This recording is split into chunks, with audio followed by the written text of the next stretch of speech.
to have an executive directive to help our city understand how to protect itself from our federal government. State LA has decided to allow their classes to move online amid student concerns over the ongoing immigration raids. Leaders at the university say that professors can now arrange for more excused absences and alternative makeup work after students have expressed fear of commuting to school and taking public transportation.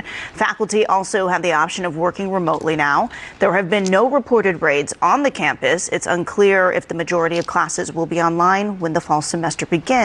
So this might as well become a daily series on our channel at this point. You know, what nonsense are LA area Democrats doing to protest against the deportation of criminals today? But it really is a situation that just continues to get more ridiculous, because apparently now we even have, as you saw there in the opening clip, large California universities, in this case Cal State LA particularly, are canceling classes, moving them online over the hysteria and panic over these ICE raids. As multiple sources have reported, this is kind of a running thing we keep on covering, but the traffic in LA continues to be noticeably lighter over now. Apparently, a lot of the illegal aliens are hiding in fear of being deported, which I think, once again, as I so often say, begs the serious question of, seriously, how many illegal aliens are living in Los Angeles? We always knew the number was high.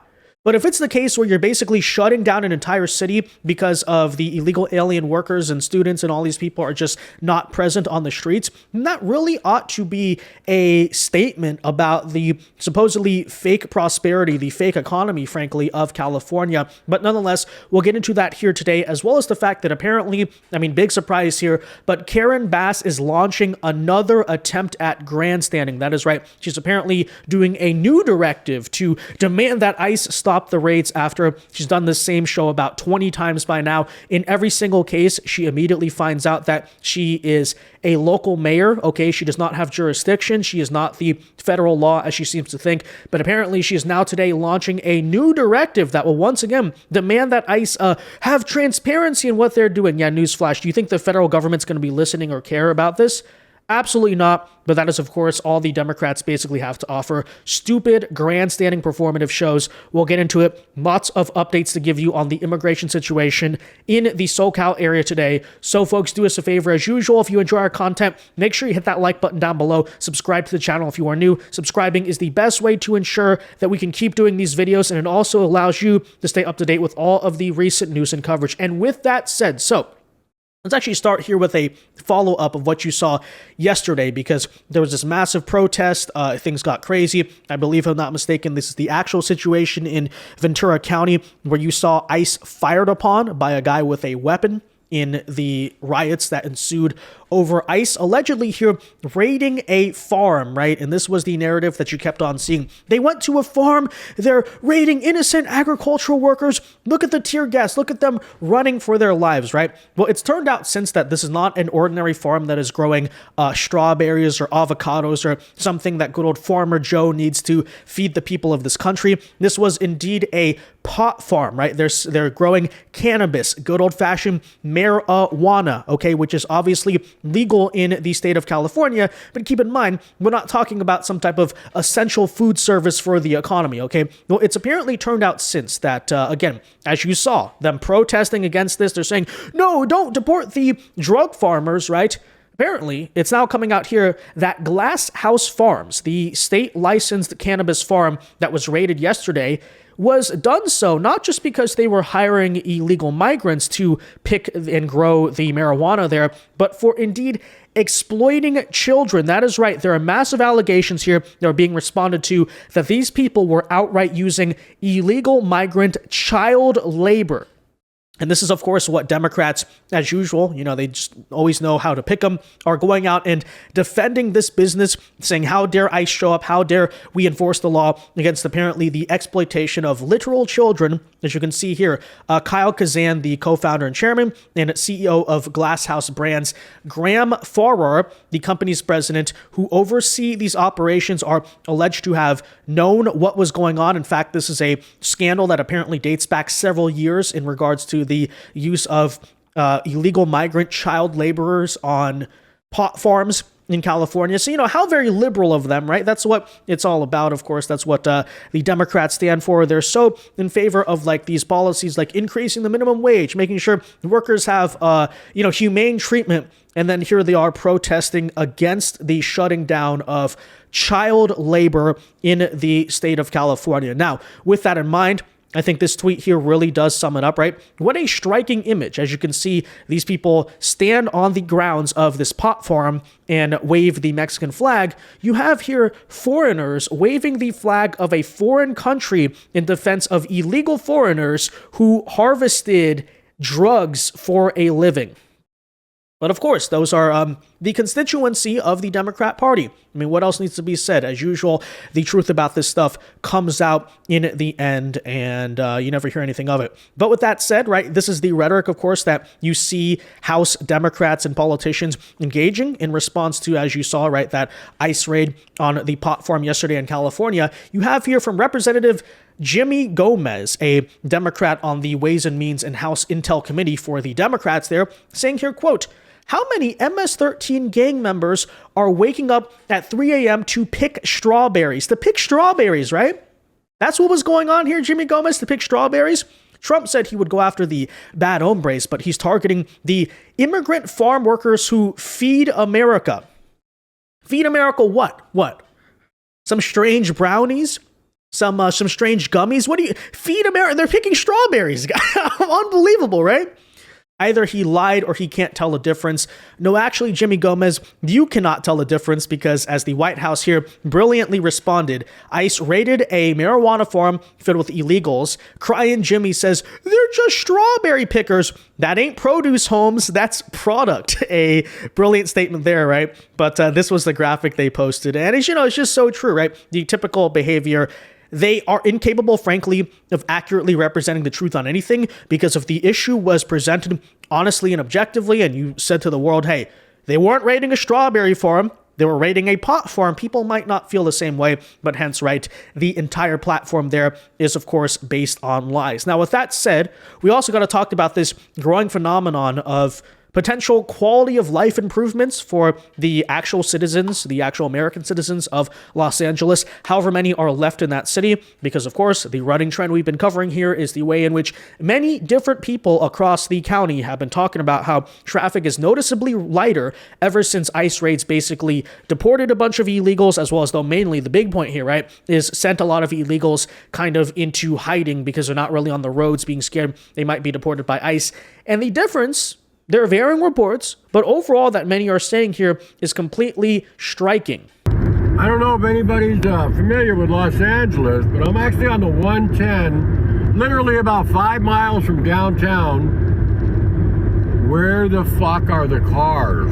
I almost felt like it was a Sunday. Where the hell? Holy shit. Look at this. You know what, Trump? It's working, brother. Please keep working. Work harder this time. I mean, I know you've been working pretty damn hard, and we love you for it, by the way. But good God, there's no more traffic in Los Angeles. Well, the big question I've been posing repeatedly in response to these reports is, shoot, how many freaking illegal aliens actually live in LA? I think the number there is much higher than you think, because if it's a situation where you're basically shutting down the entire city, businesses, as Karen Bass herself is noting, are like closing, the whole economy has basically shuttered its doors. So you're telling me that the whole economy is backed up by illegal alien migrant labor, right? Basically cheap indentured servitude. And in that case, right, what kind of statement does it make actually about the city of LA itself and the lies we have been fed here about some time about, in regards to the number of illegals living in LA, in the country as a whole, but also on top of that, right, as I said, the supposed economic prosperity of this place. But we have to bring you today yet another similar story here, as a major university in the area, this being Cal State LA, California State University system there, is apparently canceling their classes. They're encouraging professors to go back to the COVID-era style online classes. They're excusing absences from students as there is expressed fear here amid the ICE raids, which of course begs another question here, right? Similar to the economy supposedly shutting down, businesses closing, similar to traffic being so utterly reduced on the LA freeways there, again, how much of the student population is illegal to where this really has an impact, right? Because again, we're told, oh, it's not really a big thing. It's barely anyone, just occasion. No, that must not be the case if there's this much widespread panic. But as you can see, here is the story. So leaders at Cal State LA said this week that professors can move their classes online amid growing fears over immigration raids voiced by students at the campus east of downtown. In a letter here to the faculty, the university provost said that after hearing students being, quote, scared to take public transit and fearful of driving to campus, leaders reiterated policies that also allow professors to provide excused absences and alternative makeup work arrangements for concerned students. Now, I'm very curious here, right? There might be a way to game the system if you're a student there. Do you have to actually prove that you're illegal? Or can you just say, I'm in fear, please don't make me make the exam, professor, and then they'll say, okay, you passed the class, don't worry, oh, we feel so sorry for you, right? Seems to me, either, again, there's that many illegals at the school where it's a serious issue, or perhaps maybe, as you usually see the case in California with a lot of government-based things, they're basically using this as an excuse, right, not to work, right? The professors don't want to show up to work, the students don't want to go to school, and so we're going to have this whole thing. Because, of course, it's worth noting here that thus far, despite all of the social media fake reports about it, there's not a single credible instance under either Trump administration where ICE has gone in and tried to raid a school and deport a bunch of students, okay? So it's not really a major concern. People might say, oh, scared to take public transit, fearful of driving. I mean, I guess, right? I still have not even seen those types of checkpoints happen. But still, nonetheless, apparently faculty will, quote, have the option. So even the faculty, as I said, this is really an excuse for them not to show up to work, have the option of working remotely for a limited time due to the extraordinary circumstances they are facing, the letter said. I once again ask the question here. Does the faculty have to actually be illegal? Or is this, again, an excuse for basically the unions to get more paid days off? As you can see, quote, recent events in the LA area, including the presence of some heavily armed immigration agents in MacArthur Park earlier this week. Again, repeating here the lie that is a peaceful park for kids and it's a family-friendly center, have left many in our community concerned for their safety. I mean, who is part of your university community? Are you talking about the fake ID dealers in MacArthur Park, or the drug dealers, or the drugged up, crazy homeless people? I don't know. Which of those are teaching at your university? I'd love to know, right? But anyways, this week also, by the way, also on that front, I just want to note here, right? I thought that you're not allowed to hire illegal aliens, especially to a job like a college professor. I thought that's not happening, right? They're not making fake social security numbers. They're not doing this stuff. Okay, so where's the work authorization? How do you get a professor tenured at a public university on the faculty there who is an illegal alien? That doesn't seem to be legal, I would think. But, big question there. They keep saying, oh, they're not really taking jobs. They're not doing anything. Okay. Quote, as a campus, we recognize the significant harm that these events have caused and reaffirm our commitment to supporting our students, faculty, and staff and safety and well-being. As it's worth noting here, right? This is in response to nothing, because there have been no reported raids on the 21,000 student campus, which has a large immigrant population and, like many California colleges, includes a Dreamers Resource Center. They literally have a dedicated, by the way, paid by your tax dollars here, catering to an unspecified number of undocumented illegal students. I think, by the way, let me just say that I think the Trump administration has the perfect response here to this. They ought to say, okay, if you're going to do this, if you're going to change your school policy to protect illegal aliens, do this nonsense, another excuse to go back to COVID era learning policies that don't work. Okay, very simple solution then. Cut the federal funding, right? Because basically all universities in this country, especially the public ones, receive some federal dollars. Why are you sponsoring this? Cut it. It's ridiculous, right?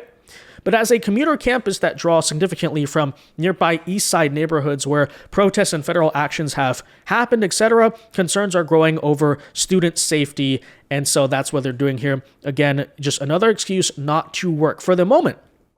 As is pointed out here, switching to remote instruction may be hard to notice at campus, which has fewer classes because of summer session. It's not known yet how widespread the online classes will be when fall begins on August 18th. It's unclear whether other Cal State universities will be doing this. I think the answer to both of those is yes, okay? They just want an excuse to basically not show up to work and, oh, there's a crisis. People are traumatized. No. You know how these things go, right? It's always the excuses here. But federal immigration concerns have done all of this, during graduation last month. LAUSD, the local school district leaders there, said they would deploy school police to set up safe zones around campus to respond to potential encounters with federal agents.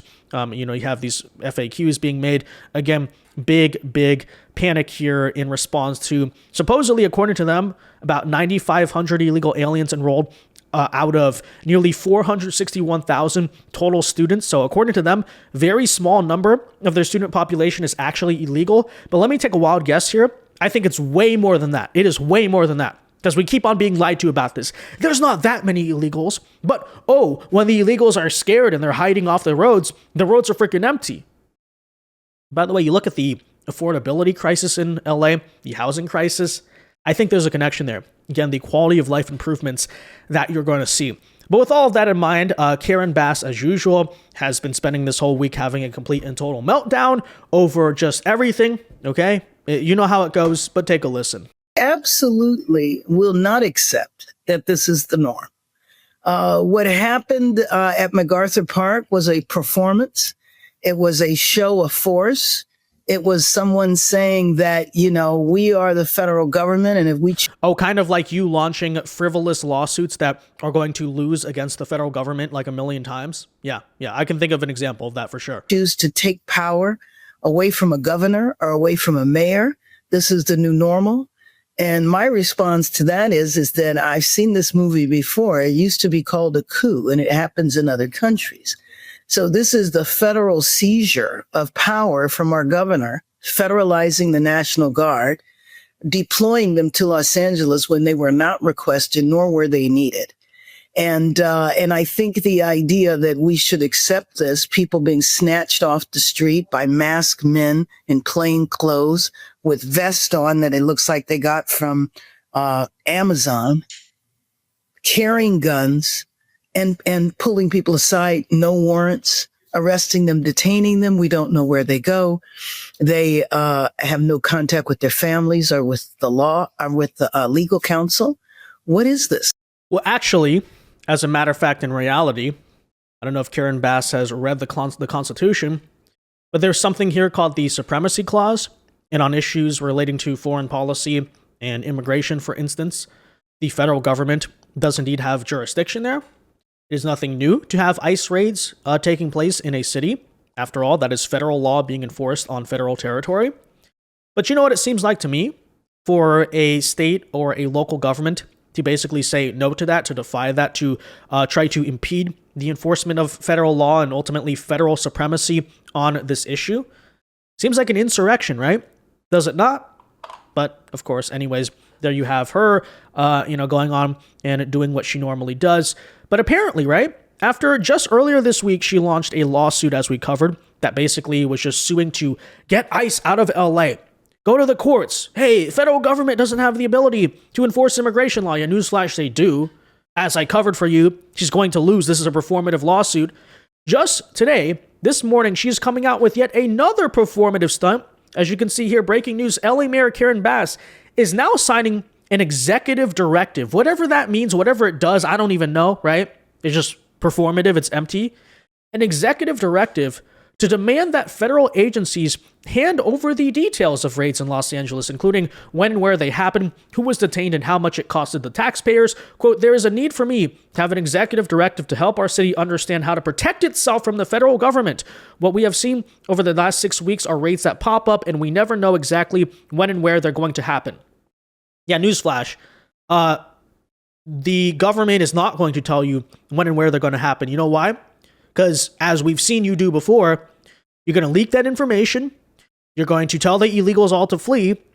There's a reason why they're not sharing the information. Maybe if you decided to be a non-sanctuary state, there could be cooperation and transparency. Okay?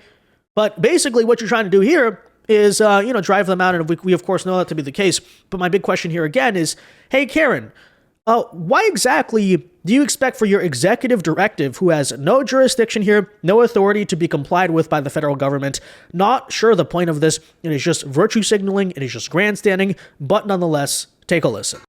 I am here today to sign an executive directive, and I just want to point out the irony for a minute, that there is a need for me to have an executive directive to help our city understand how to protect itself from our federal government.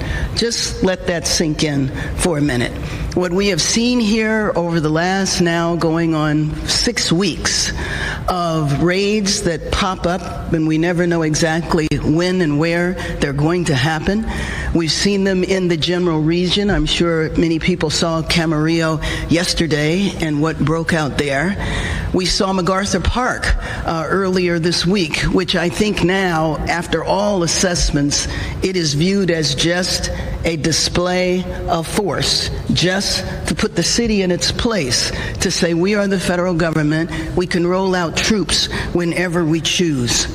So the executive directive that I will be signing in a few minutes is to help the city family, to help the city workforce, to help the city departments and all of the general managers essentially develop preparedness plans that have specific protocols and that help city workers know how to address immigration officials should they approach a city department. How we abide by the law, but we understand what our rights are as city employees, how we can provide protection for immigrants who might be attending a city event or at a city property, but we stay within the law. Yeah, so notice there, after initially talking big, so tough on the subject, she's then like, oh, it's going to abide by law, which in other words means, as I said, this directive is like nothing. It's going to go nowhere. There's no real purpose to it. It is just pure performative grandstanding by her as usual. Now, with all of that in mind, here we have it, where despite all of the recent, obviously, fear-mongering rhetoric you've heard, once again, as I keep on hammering home here, I do not think it is a smart issue for the Democrat Party to run on this, right? To make the immigration stuff and deportations their top, basically, political rallying cry, because despite all of the outrage it might cause among illegal aliens, the real truth of the matter is that when you poll the American public, as I've been saying for months now, time and time again, this was a trend during 2024. It's been a trend in the presidential transition period. It's now a trend even now that Trump is the president in doing these types of things, is that the deportation agendas and policies are overwhelmingly popular with the American people, especially in regards to overall Trump approval, economy, other issues. Every poll repeatedly shows this is his number one top issue, right? The one he is the most popular on of them all. And as you'll see here, reported by CNN, this trend continues despite the fact that ever since you had Kilmar Abrego Garcia, the left has basically been obsessing over this stuff for the past 3 months. And newsflash, it is still here, guys. Not working. The American people are still the same on this subject. And guess what? When Joe Biden opened the border for 4 years, maybe reminding people of where Democrats stand on immigration is not a winning victory for the midterms. But hey, don't tell them that. Make Kilmar Abrego Garcia their campaign rallying cry and see how that all ends up, right? Deport all immigrants who are here illegally, 55% of the New York Times, Marquette 64%, CBS News 57%, ABC News with a slightly different question, 56%. So what you're seeing essentially here is a very clear indication that a majority of Americans, in fact, when they're asked this blunt question, which I believe gets at the underlying feelings, do in fact want to deport all immigrants who are here illegally. There's no arguing with these different numbers because they're all essentially the same across 4 different pollsters. I've been trying to say this, but you know what, Democrats? Good luck, right? Keep hammering this home. See where that goes. With that said, guys, let me know your thoughts on all of this in the comment section down below. Be sure to leave a like on this video, subscribe if you are new, and until next time, God bless and peace.